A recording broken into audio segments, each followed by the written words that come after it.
Okay. Good morning, everybody. In the Amud Yomi Shiur of Avas Shalom, Ramad Bet Shemesh, and to our viewers in Torah anytime. Hello, everybody. We are in Maseches Bava Metzia. Bava Metzia, and we are in the beginning of Ezehu Neshech.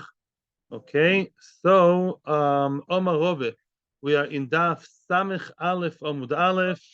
Yeah, Omar Rove. Rove said, yeah.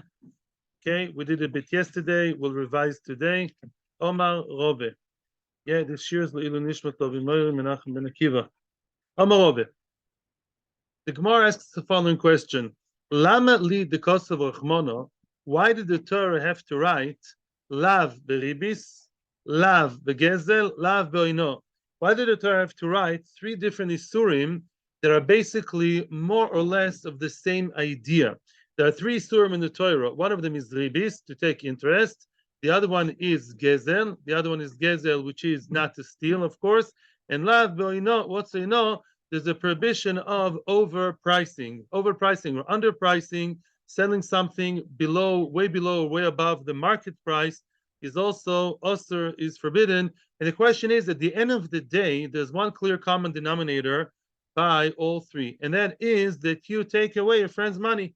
At the end of the day, the other person is losing money. So maybe the Torah could have written one of the three, and we would have logically derived by binyan av from the other two, from one to the other two, I would have known that they're all the same. So why does the Torah have to spend words, so to speak, and mention three Isurim? Well, the Torah could have mentioned one Easter, and that would have told me, I would have figured it out myself without that. Okay, 1 second, we'll have to pause a second. Right. So, okay, and the Gemara answers the Gemara, tzrichi, tzrichi. What is it that we need to know? We all need, the Torah needs to mention all three Isurim. Why? Because of Lav beribis, had the Torah only written the prohibition of ribis, I wouldn't have known that the other two Isurim, Oino and Gezel, also apply. Why? Mishum de chidushu. Ribis is a big chidush. Da'afilu beloive osor rachmano. Even when it comes to loive, the Torah forbade what? Not only the Torah forbade and said to the malve, don't lend beribis, even though the loive is okay with it. The Torah imposed what? The Torah imposed an isur on the loive. The loive himself is not allowed to borrow money beribis. No. So what do you see? You see that he's not losing money; it's his own loss. It's as if the Torah says, "Don't be the one losing money from ribis." So obviously, we don't see from there bichlal. We don't see in any shape or form the prohibition of stealing from others. The person himself is more than a willing partner. You don't see from there not to make another person lose. And as I told you yesterday, the Shulchan Aruch, where does he place Hilchas Ribis? In Yeridea, together with not eating chazir and shkotzim el-masim, not together with, interesting, Mechavrusa told me yesterday that the Rambam actually does place Ribis together with Hilchas Mominus, with money issues. Because really Ribis has both aspects, as we're going to see. It's Ben Adam Lamokoim, both willing partners, and it's still osir. On the other hand, there is an aspect of making the other person lose, although he's interested in losing, it's not really what he'd like to have. He's pressurized because he's a misken. He needs the money, so you bend his arm, he's taking ribis, and therefore it's not completely ben adam lamakom. Of course, it has to do with the person losing. But at this point, the Gemara says, from ribis, I wouldn't have known about theft. It's a completely different isser. The ikos of rachmone lav, because of rachmone lav be gezel. Let's say the Torah would have only written about gezel. What's gezel? Theft. Theft could mean what? Either gezela beferhesia, the person took it from you, overtly, openly, and there's nothing you can do because he has a gun in his hand, or he took it from me in the middle of the night. Maybe the Torah should have written only gezel, and I would have known the other ones. Bishum de bal koche. Gezel is something that's done against the will, completely against the will of what? Of the victim. It was stolen from him. Aval oyno emaloi.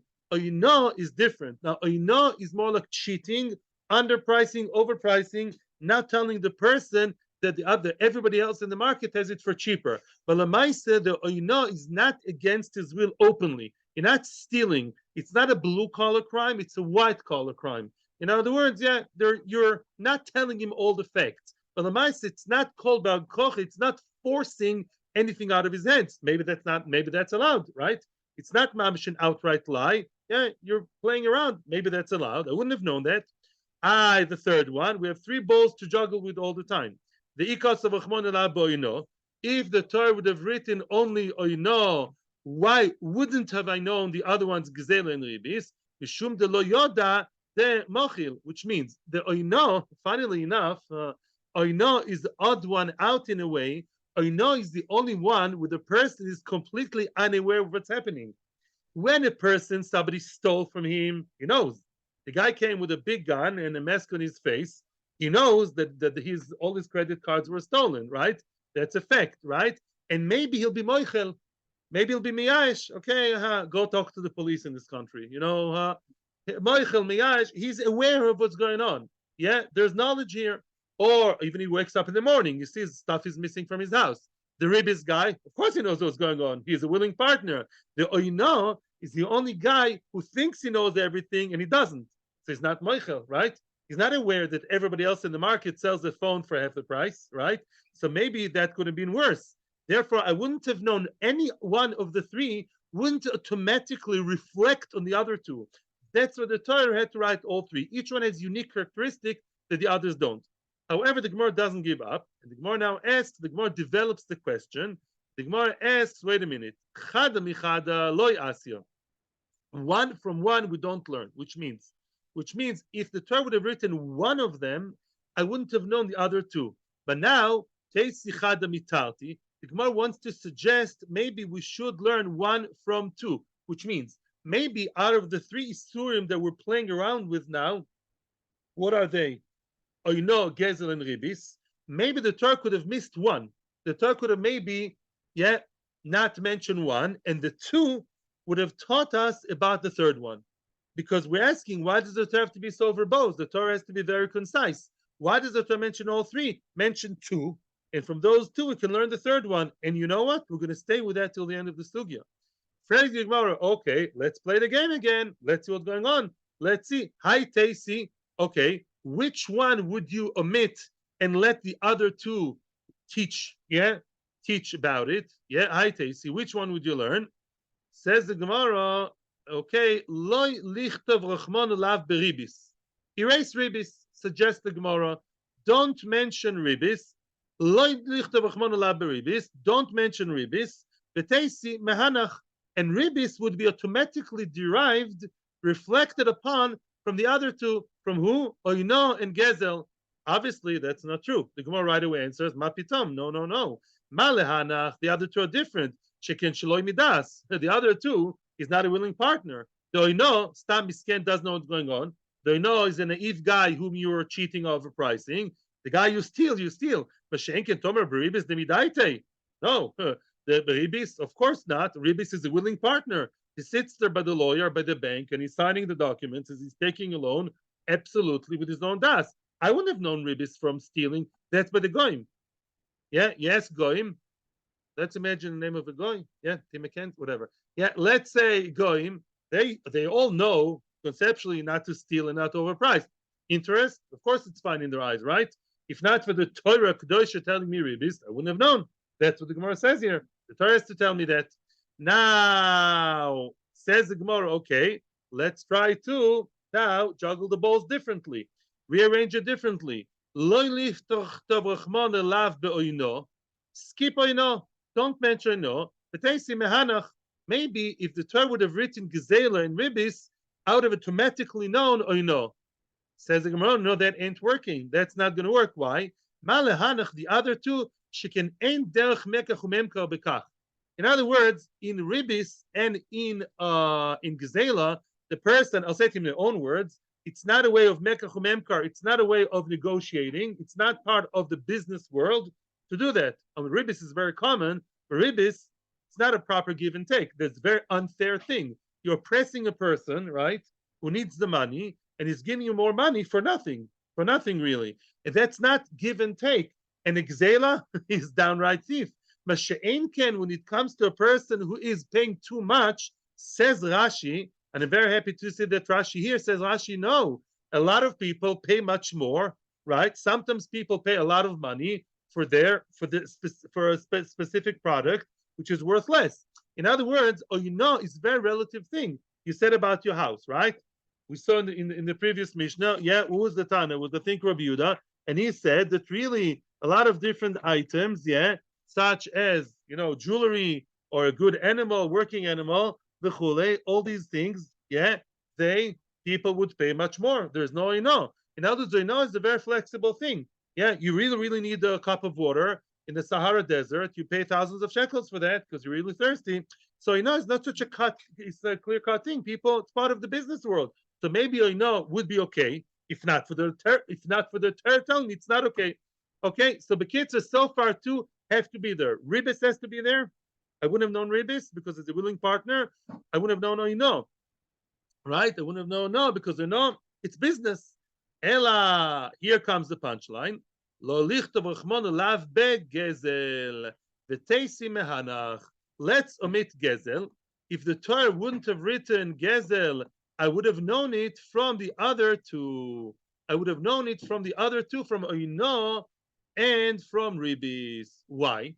Continues the Gemara to detail. We're about to get to the wide lines. The Maiporach, what would you question? How would you question that?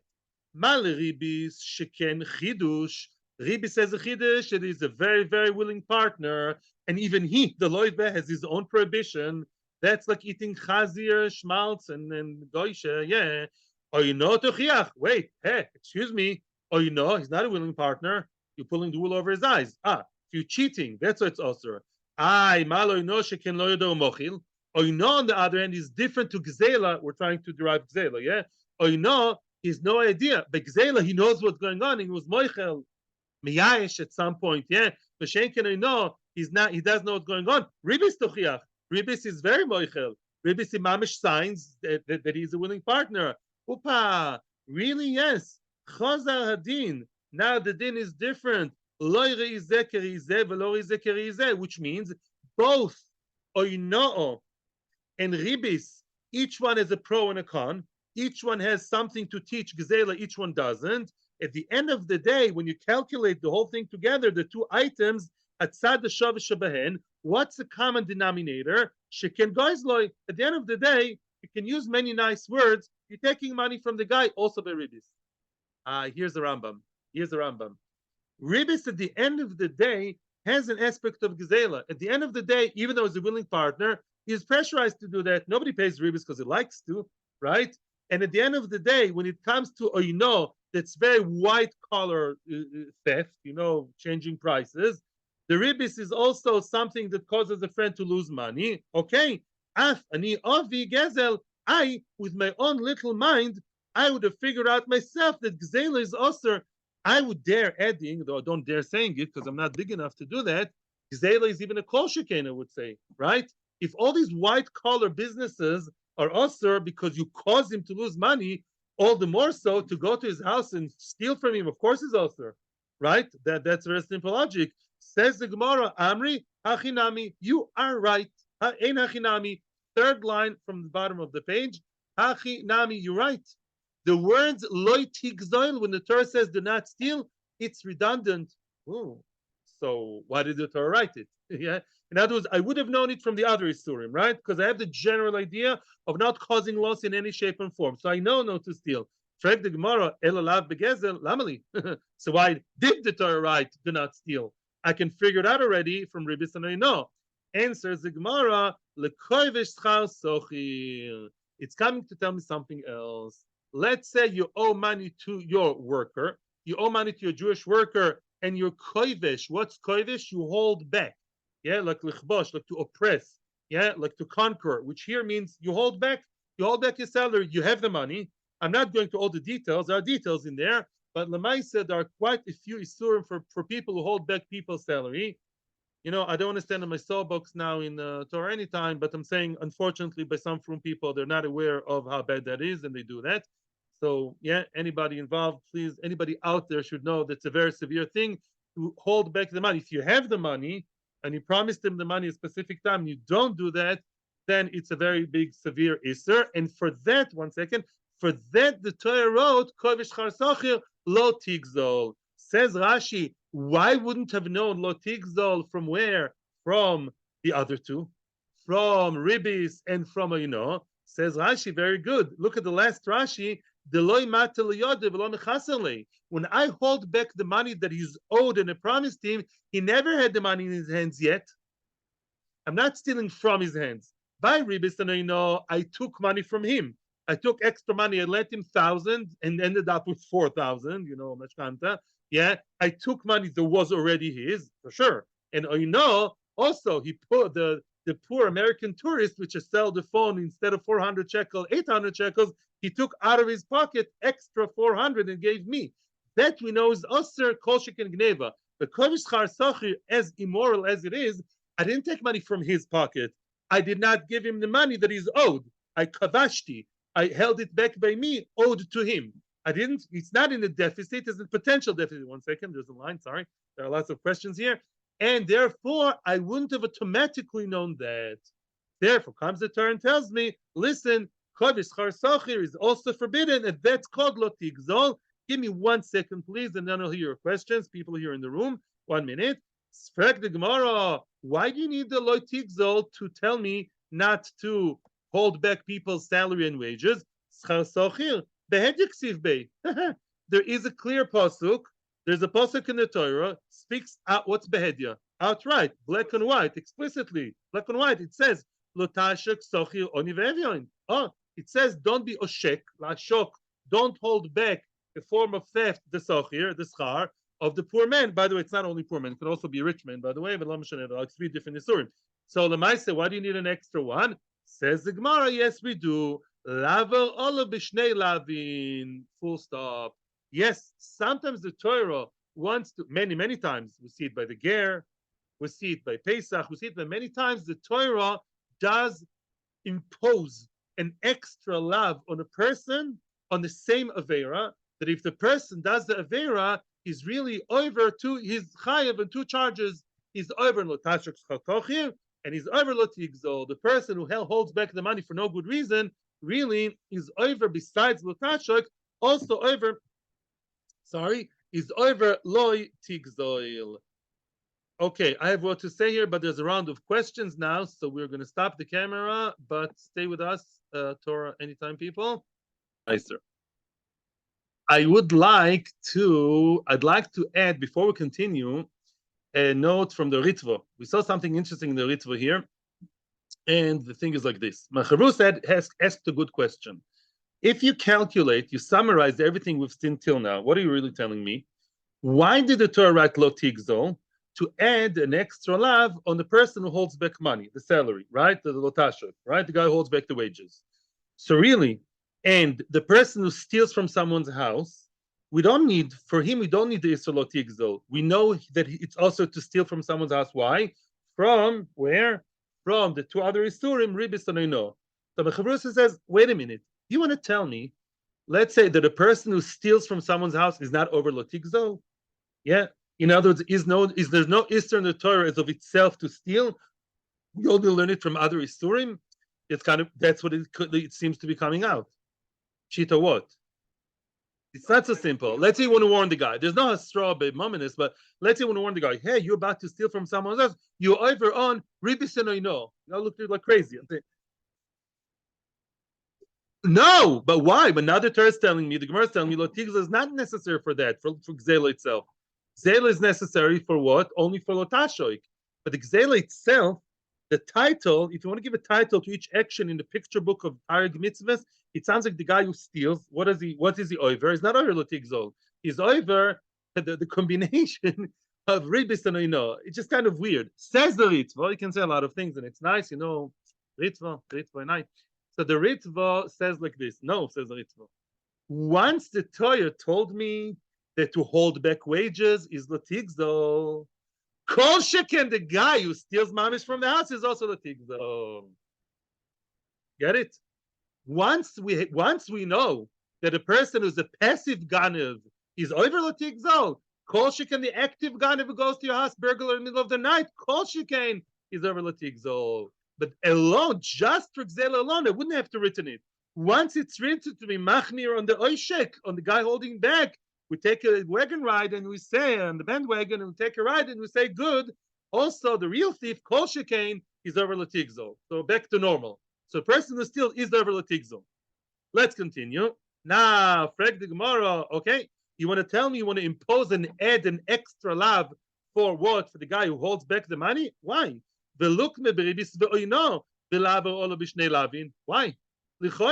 Well, the same idea could be for ribis and oino. Maybe ribis or oino. Maybe for them the Torah wrote lo tigzal to add an extra lav on them. Ribis is a terrible thing. 3 times it's mentioned in the Torah. Maybe there's a 4th time to tell me lo tigzal. Maybe oino. Maybe oino has an extra lav, just to extra chumrah to tell me the lav of lo tigzal about oino. Why dafka the oishek schar sochir?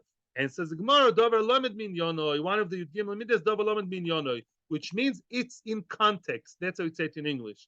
The context of schar sochir, of holding back the wages, yes, amichalafum beis. Regarding that, lotashok is written right next to it. Because regarding sochir, the lav of lotashok veloy tigzol is all written together. They're all written together. The oishek, the guy who holds the money in the tigzol, because written one next to the other, it makes sense that the neighbors have sort of good relationship, and the isser of oishek also carries with it the next door isser of the tigzol. Now, frag the Gemara. Okay, comes a new question. Lo tignoi v'dekos of Rachmon olam ali. Oh, parrots, you were asking about lo tignoi, lo tigzol. Gzela is by force. Geneva is what? Geneva is to just steal someone without the knowledge of the person. Why did the Torah have to tell me that? Now, the Rashi points out, and this is something well known, lotignov, not lotignoivu. Lotignov, which we read last week's parsha in the Aseret Adibros, the 10 Commandments, is kidnapping. Very nice, nice. Kidnapping. Lotignov is kidnapping, stealing people. Lotignoivu is stealing money. Now the question is, why did the Torah have to tell me lotignoivu? Right? Why do I have to know not to steal? I know already not to do oishek, not to do oino, not ribis, not gzela, gamarnu. I know not to be mechaser moment from somebody. Who cares whether it's hidden or not? What's the story? Answers the Gemara, look at the Tanya, and here we're into a big surprise in halacha. It says in the Brisa, lotignoivu comes to include even almenas lemeika. Says Rashi letzaer. Let's say, and here we're big machlokas rishonim and osekelim. What would be if the person steals somebody? Would you ever steal from anybody? Would you ever, let's say, be upset with someone? It's an example brought down in Achronim. I've seen a lot of stuff here. Let's say you want to educate your teenage children. They have their own money. You want to educate your friend, and you know that he's very uncareful and lackadaisical with his money, and you steal something from him. You take it to your house or your room, mamish with meshicha or agbo, the proper gneva, in order to educate him, and you keep it by you, and he's going to look all over for it, and then he'll learn the lesson and he will look after his stuff. No, that's very educational. That's not called theft, Rabbi. Well, yes, it is. Comes the Torah and tells you, even if you're goinev and you will never use the item, you stole his something, you stole his baseball, okay, American baseball. You're not going to play baseball, a person like you, b'chlal. You stole the baseball and kept it, confiscated it in order to educate him. That is an issue of lo tignoivu. The Torah comes to add, as opposed to ribis or no, where I'm gaining something, even if in the theft I don't gain anything, it's still equally also because that's the extra issue of lo tignoivu. What about another one that's not mentioned in the Gemara, but I will tell from Shulchan Aruch to play a joke? No, a lot of educated cultural people will do that. Yeah, everyone knows the shlamazel in the room, or maybe the one who thinks too high of himself. Let's steal his Gemara just as a joke, as a game, and he's going to look all over it, and we'll put some candid camera there too, right? For the joke. Forget about the other. So that's lo tignoivu. I want to tell you something else, and that's actually machloikas, but some people hold it is. I want to tell you something else. People do it to children, and I can take it when I see it. They take a candy from the child, the kilu, the choitef, they snatch it from him as a joke, and the child is very upset, and then they give it back to him. He's not allowed to steal from a cotton. And theft, even for 1 minute, even as a joke, according to some poskim, is an iser, the orais of lo tignoivu. I'm not a poisek. Ask your local Orthodox rabbi. But that's begadol. I looked in Shulchan Aruch Nesekelim. All these issues are here. Next, please. Lo tignoivu. 1 second, please. Al menas l'shalem teshlumei kefel. That's Robin Hood. You know who Robin Hood is? He's the guy. I'm going to steal something from a guy, and then I steal it from him. The guy is a poor young man. He needs money. He would never take tzedakah. I'll make him gain money. I'll give him some profit by gneva. I'll be goinev, right? And then Beis Din will force me to pay double, and you'll get the double. Best tzedakah in the world, Osir, Isser the rice of gneva. And for that, for all these kosher or funny or educational gnevos, all these things really, you should know, you're over loti gnoivu. Also, I saw in the tshuva when teachers confiscate children's items, it's sometimes allowed for educational reasons. It's not educational, they play in the middle of the class, but it's very limited. You have to give it to the child afterwards, and you have to not enjoy it yourself. It's not always a story. It's not always done, and teachers are wrong, mainly the female teachers, I'm sorry to say. Many times they take stuff and they don't give it back to the children the entire life, and it's absolutely wrong. Valuable things. And sometimes they even say, in Israel, they say, yeah, my children are enjoying your game. Do you imagine? Unbelievable. So, Rahmanu Litzlon. That's Mabsh Gneva Gmura Medoraisa. And people should know that. Okay. Yeah, question time. Again, a short break. Weiter. Omer Rav Yema Ravashi. Rav Yema asked Ravashi, Lav the cost of Rahmanu b'mishkolo islamali. We're going to see soon in detail the lav, the prohibition of the Torah about wrong kinds of weights. Yeah, in other words, yeah, a person has his in store weight, which instead of, in Israel use kilos, instead of 1 kilo in the olden days, in the 70s, they actually had, like there's little stones, 1 kilo, 2 kilos, half a kilo. There were black, bulky things that you put on the scales. In America, it exists in the 70s? No, those are more advanced. Yeah. They exist. Okay, I've never seen them in this country in the past 30 years, but fine. In any event, let's say a balance scales for diamonds or something. Yeah, whatever. Right. Okay. So you have balance scales. Yeah. And what? And you're just playing around with that. You use the wrong scales, the wrong mishkal. Yeah, the wrong weighing stone. Yeah. And that's an isser. But of course, the question is, why do you need that? You're stealing accidentally on purpose. And the question is, why do you need the Torah to prohibit that? We know already. You can't steal from your friend indirectly, directly, white collar, blue collar. Why does the Torah still have to tell me not to use in my shop, the wrong kind of weights? Well, obviously, answers the Gemara. Omerlei, so he answered, L'toimin mishkaloisav b'melach. In other words, it's not a person who's mamish using half a kilo and says it's a kilo. He took, let's say, the 1 kilo weight, and actually it weighs more. He tells everyone that's a 1 kilo weight. It was actually used to be embossed on them, right? 1 kilo. And somehow, because he put it in salt, instead of eroding, I don't know why, the salt adds to the weight. So really, when he wants to buy, he brings his own nishkolos from home, says 1 kilo, and gets more than 1 kilo. Yeah, because it's 1 kilo plus a bit of salt that somehow is unnoticeably, it's heavier than it's supposed to be. So as a buyer, you're gaining. Yes, you say, give me a kilo. I have my kilo from home. Puts the kilo on the weight. Yeah, and really, there's really more against the balance, instead of 1 kilo of garinim, 100 grams. Yes, I don't know exactly. That's a Metzias, and that's why it's osir. Frag the Gemara. Wait a second. Hainu gezel me'alihu. Excuse me. What did you get? Okay, that's mamish theft. So again, why did the Torah have to write it? Right? What did he answer? Right? Again, whether it's melach, shmelach, it's a small amount. Who cares? It's a small amount. At the end of the day, you're stealing, right? You're claiming that you bought 1 kilo of garinim and it's really 1 kilo 100 because of your funny weight. So again, why did the Torah have to write that? It's outright gzela, whichever way you want to call it. Answers the Gemara, and here's the big one.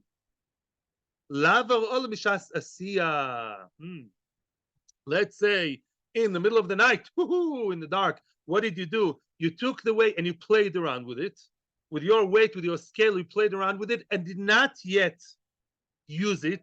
You did not yet lie with it. You just fibbled with it. You just played with it, played around with it, and changed it. That alone is an isser. There are really possibly 2 isurim, like avodah zarah. You're not allowed to play around. Today they play with how do you say kilometrage? In a dashboard, you have the odometer. Yeah, the thing that shows how many kilometers were driven. The odometer, you play with the odometer, which some car dealers are, I think they were trying to do. I don't know. Yeah. So once you play around with that, even if you didn't sell the car, it's already an Isser. And another Isser is to have the wrong midah in your house. Having it in your house every half a second, you have a 1 kilo weight, which is really 1.100, let's say, yeah, is already in Isser Doraisa, even if you didn't use it, and that's a Chiddush. I didn't steal from anybody. I just have the wrong kind of weights, the lying weights, so to speak, in my house. That's already an Isser Doraisa. If I did it and I kept it by me, even without using it, it's an Isser Doraisa. That, of course, is a Chiddush, because I didn't actually lie. Just to have such a thing in the house is straight. Yeah, you're not going to have a Vodazor in your house. You're not going to have a lot of things in your house. Don't have that in your house, not even as a game, not even as a plaything.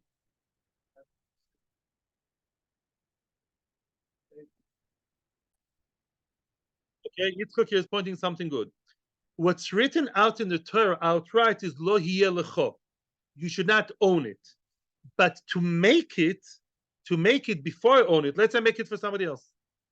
Let's say I prepare this funny mishkal of 1 kilo. I'm adding salt, making one. I do it for other people for free.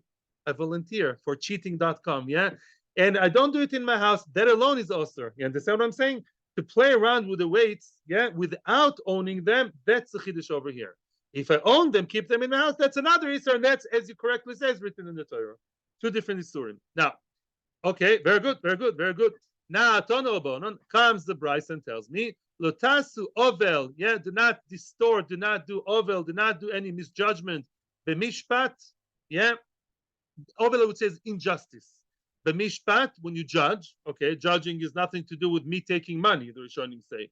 Mishpat, if you're a judge and you're objective, but still don't distort the din. And then it says, B'mida, b'mishkal, b'mesoiro.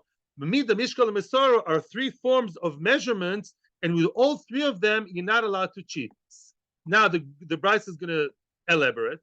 The mida is the medidas kalka. You measure the ground. That's called mida. How can you lie with measuring a space ground? Let's say you have two partners who want to split a piece of land. Now, or two brothers, says Rashi, they got Yerusha, and they fight over Yerusha, science fiction. And then what? Now, one of them you like more than the other. You take the cheder, you take the rope in which you measure the land with, okay, and in the winter you measure the half for the brother that you like more, because once it's wet from the rainy season, wet fibers are longer, wet hair is longer. Yeah, I remember when you used to have hair. Yeah, in other words, yeah, and therefore that half goes all the way here. The other brother, you say, with you we'll wait till the summer, till a sunny day. Then the rope is very dry and constricted. You know, it's dry and it's more like, you know, more smaller. And then the half surprisingly smaller because of different days. Yeah, don't play those games, even if maybe a small amount. That's lying about what the land. Now, in some say, Rabbi Chananel says in Bava Basra, he says that talks about the land itself. Yeah, in the winter, actually, the land is smaller. In the summer, I think it's bigger because it's more open, more like, you know, with the pores all over. Now, b'mishkal, mishkal, we said when it comes to weight, shaliat min mishkaloisav b'melach. Don't put your mishkal in salt because that would make it, you know, bigger than it really actually claims to be. U'b'mesoiro, mesoiro has to do with water, with liquids. Mesoiro is how you measure liquids. Yeah, my b'mesoiro tishta, like in Pirkei Avos. What's b'mesoiro? Shelo yartiach. What shelo yartiach? You think you're no here, according to Rashi, most Rishonim Yartiach is not boiled. Yartiach means when you have a nice glass of Coke or a nice mug of beer. We all know there's froth, right? There is froth, there is a foam, right? Oh, so now let's say unknowingly you play around with the guy, you sell him wine, and the wine also has froth, or let's say other drinks that have froth, and you promise him a liter of, let's say a liter, a pint, whatever that is, of clear wine, and really part of it is the froth, and he doesn't notice. He comes home, and as we know, with the Coke and beer, it shrinks about half the size. Yeah, so it's a full cup. What's a full cup? You know, a cup of Coke. The guy gives you half a froth, you know, and it disappears. Some people like the froth. I don't know, but Lamaisa, it's that's a form of a lie. Now, and continues. Now, some achronim say yartiach. I think the Meiri says that it means hot, because the hot liquid, it fills the cup more than a cold one. Hot is always more expanded, and the cold is more constricted. That's also a pshat. Zok the Braisa, Balodvom Kal V'chomer. Look how bad that is, a Kal V'chomer. Uma Misoiro Shi Echad Mishloishim Beloig. A Misoiro means 1/30 of a log. That's a very, very small amount.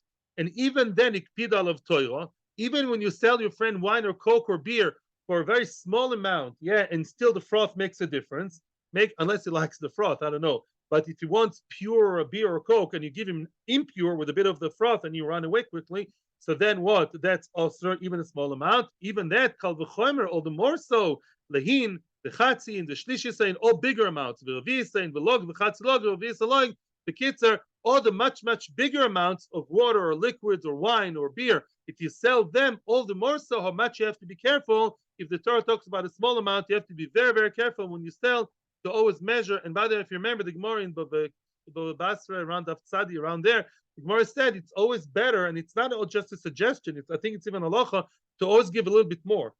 If you're supposed to sell a kilo, sell the customer a kilo plus a little bit to make sure you're not on the wrong side. Yeah, and some people are knowing that in Me'asharim, there's a guy who's known to always do that, to always sell you more than you suggested. Chofetz Chaim, I'm sure he did that. He was a Chofetz Chaim, yeah. Okay, and okay, more agadita on the same subject. Today is a very easy shiur comparing to the rest of Ezu Neshech. Ovid says Rove. Lamli the Kosev Rachmono Yetzias Mitzrayim beRibis. Why did the Torah have to mention Yetzias Mitzrayim when the Torah talks about Ribis? It mentioned that Hashem took us out of Mitzrayim. What's the relation? What's the connection between Ribis and Yetzias Mitzrayim? I know Hashem took us out of Mitzrayim. Never doubt that. Why is it connected to Ribis? Yetzias Mitzrayim gabe tzitzis. We all know, right? Every day we say that twice. Yetzias Mitzrayim connected to tzitzis. What's the connection? Yetzias Mitzrayim b'mishkolos. Yetzias Mitzrayim, when Hashem tells you to keep your mishkolos straight and nice and honest and clear, it mentions Yetzias Mitzrayim. What's the connection? Omar Kadosh Baruch Hu answers Rove. Ani shivchati b'Mitzrayim ben tipa shel b'chor letipa she'ena shel b'chor. I, Hashem, I know how to discern very, very well. I could differentiate between the tipa of zera of a b'chor and a non-b'chor. In Mitzrayim, soon we'll see why, it was extremely difficult to know who is a b'chor and who is not a b'chor. And I knew how to differentiate very, very well, and soon we'll explain why. So too, Anihu, one second, I know you know, Anihu, I am the one, she'osid lipora, mimi she'toile me'oisav benochri, umal ve'oisav lisrod beribis, which means, yes, sometimes beribis, it's very easy to lie, and nobody knows except for Hashem. You come and you say, hi, I'm Akiva. I want to lend you beribis. Me, from Jew, mapitom, no ribis by me. I represent a straw company. I represent Tim McKenzie and Tom McKinley. I represent people that are going, and I'm the representative, and I collect on their behalf. And it's a lie. I'm taking the money. I don't represent nobody. The guy's gullible. Misken the Avrech who's borrowing the money, he doesn't know. He thinks that me with a black kippah and beard, I'm a nice guy. I make fake papers and fake websites. Don't worry, people do that, and fake, and I represent a Goyish company. So give me the money, otherwise McKenzie and McKinley will come after you, right? So that we say, who could know? The one above would know. I, Hashem, I differentiate between the tipa of a b'chor and non-b'chor.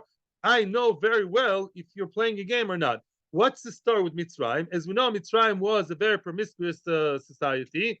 I think they're competing with America today, if you're allowed to say it for any time, in any event.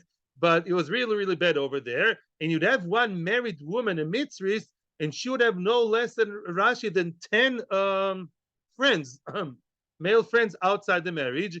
And she would not be careful. She would have 10 bechoros from 10 men.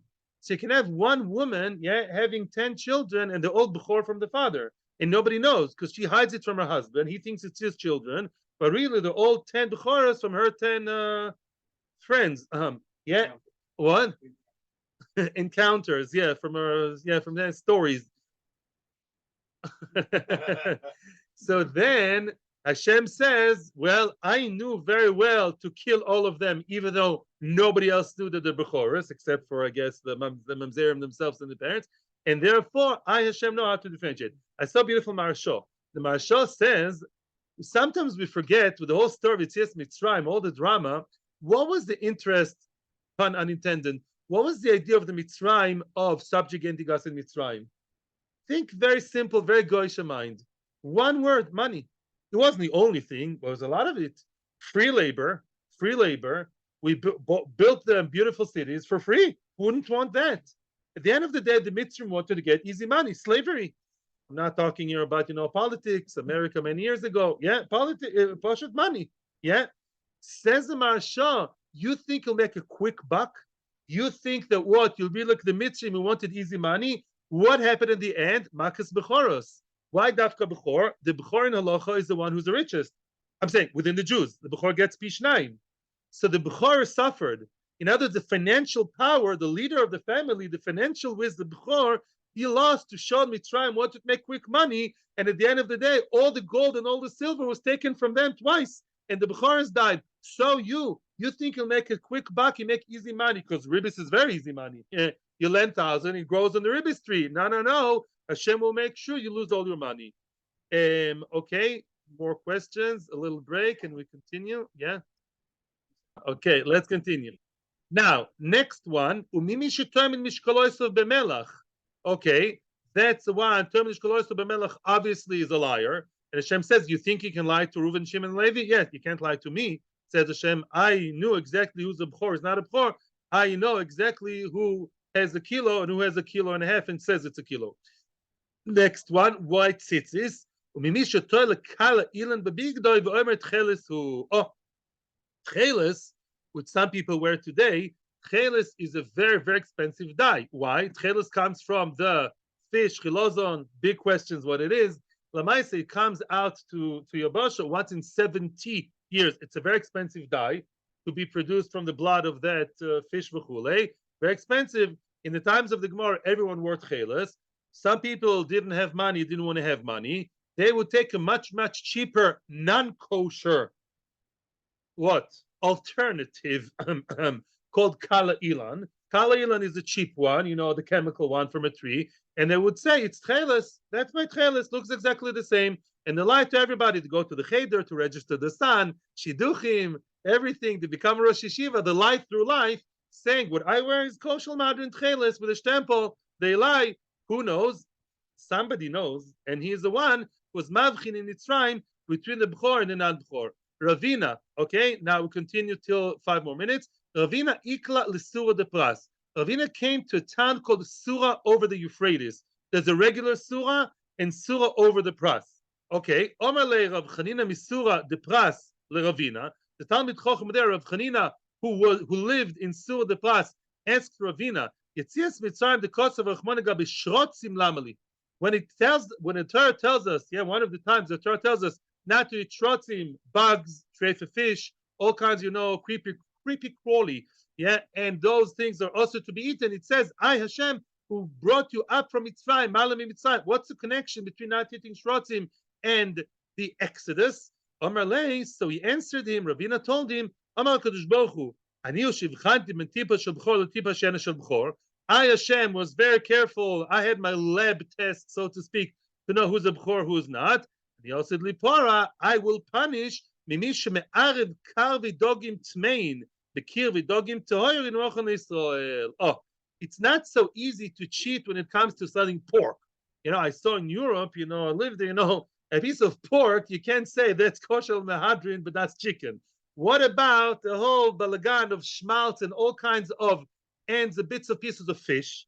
Very easy to sell kosher, all kinds of, salty in brine, all the balagan of the Friday shop, and mix in some of the kosher fish, treifa fish.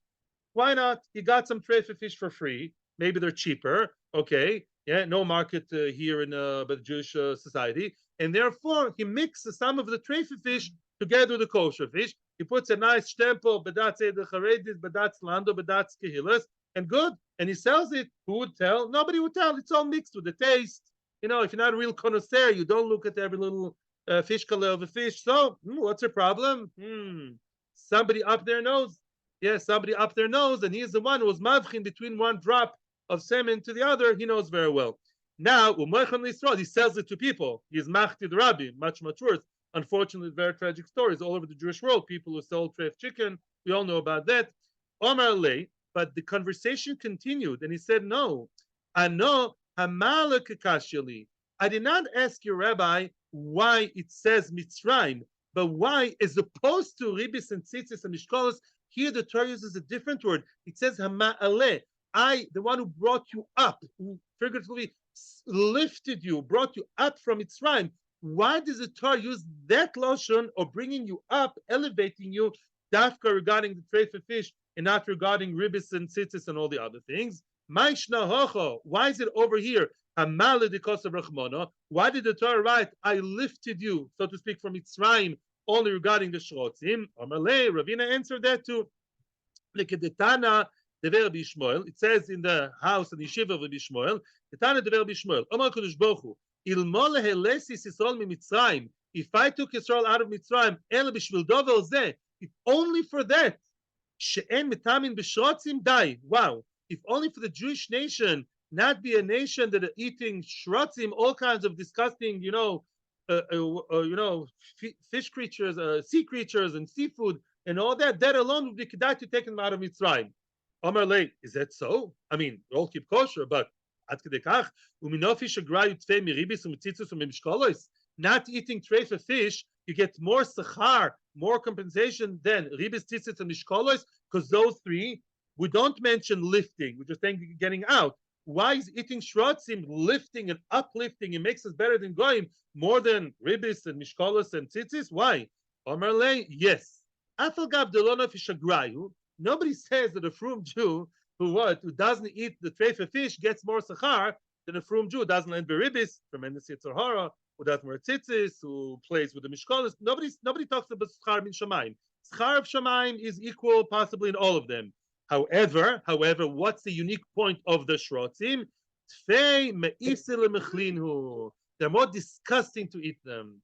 Says Rashi something beautiful. He says the idea that the shrotzim malig doilehi etzlom, because they're not nimas b'shkotzim elu. In other words, physically, something that enters your mouth makes you a different person. You're meuleh, you're noble, you're like a royal person if you don't eat the shkotzim. You eat shkotzim, you become shkotzim. You are who you eat, what you eat, yeah? And therefore, to eat the shkotzim, mitzad the maila, mitzad the noblesse, mitzad being an uplifted person, that has a maila of a person who eats kosher and non-treif. The other things are also very severe and also very big schar and shamayim. If you hold back a don and ribis, nobody says otherwise.